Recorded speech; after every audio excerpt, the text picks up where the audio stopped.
If you have bananas and oats at home, try this simple, quick, and very tasty recipe. I'm starting my recipe using 1 banana. With the help of a fork, I'm going to mash it well. I'm using a very ripe banana, which adds more flavor and makes it easier to prepare this practical, delicious, and quick recipe. You're going to love it, and for sure, you'll never let ripe bananas go to waste again. You'll always have a good option, and this recipe I'm showing you today is perfect for that. It's one of the tastiest things you can make with simple ingredients you already have in your kitchen. After mashing the banana well, that's why it's important for it to be very ripe, the flavor and texture turn out much better.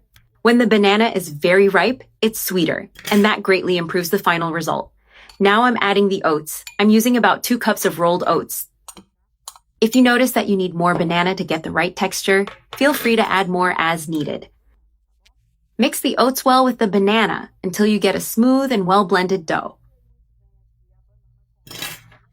At this point, we'll also add the dulce de leche. I'm using 3 tablespoons, which bring a special flavor and make everything even better.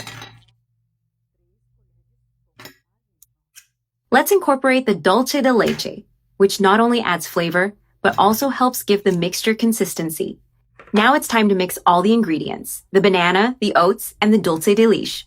The dough starts to change color, and the aroma is irresistible. At home, I always make this cookie for my kids. They love it, and it's a great snack option. Once everything is well mixed, it's time to shape them.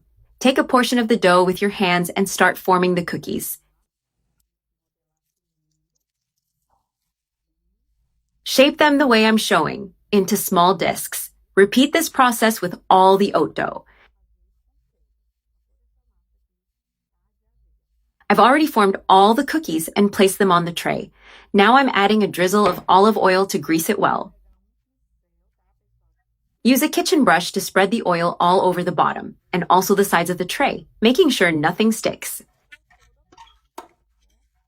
Just like I'm showing you, I've brushed the entire inside surface of the pan. Now let's carefully place the oat cookies on the greased tray. Line them all up, one next to the other. This recipe turns out wonderfully, and the cookies bake evenly this way. With all of them arranged, now I'm going to add chocolate chips on top of each one. This not only makes them look nicer, but also adds an even more special flavor. All done. Now just place them in the oven preheated to 350 degrees Fahrenheit for 15 minutes. I just took them out of the oven and placed them on the plate.